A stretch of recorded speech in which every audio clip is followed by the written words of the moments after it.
Doon, dito po sa kapihan, kasama po sa BIA. Ako po'y natutuwa na makasama po kayong lahat.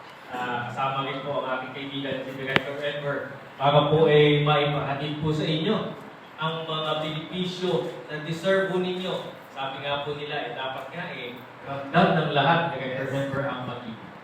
And thank you, Sir Jack. As we all know, the Pag-ibig Fund is one of the key shelter agencies under the Department of Human Settlements and Urban Development or DSUD. Kaya naman ang pangunahing layunin din ng Pag-ibig ay tuparin ang pangarap ng ating mga kababayan na magkaroon ng sarili nilang bahay. Yan, katuwang din natin ang Pag-ibig sa pagtulong sa ating mga Filipino workers na magkaroon ng isang reliable saving systems. Ayan. Kaya, ibabahagi po sa atin later ni Acting Vice President Jack ang ilan sa mga naging accomplishments ng Pag-ibig Fund in terms of catering to the home ownership and financial needs of our kababayans through its developmental loan program. So, kaya naman, Sir Jack, the floor is yours. Good morning, everyone.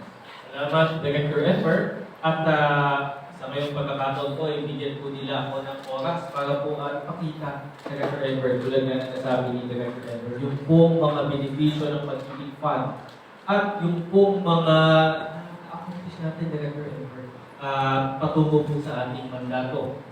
Tulad nga po ng sinabi nila, para po mag-alin ng programang paipon at murang pautang para sa pabahay ng ating mga buwan. Ang Pag-ibig Fund po ay natatag po upang gampanan ng dalawang mandato. Yung nakikita po ninyo sa inyong screen.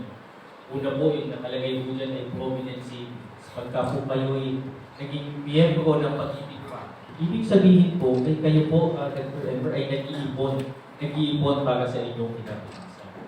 At maliban po sa pag-iipon, at sa tulong po ng inyong pag-iipon, ay magkakaroon po kayo ng pagkakataon na makahiram at makautang ng utang, murang pautang, para mapapili ang sarili ko ninyong bahay. Susunod pong slide ay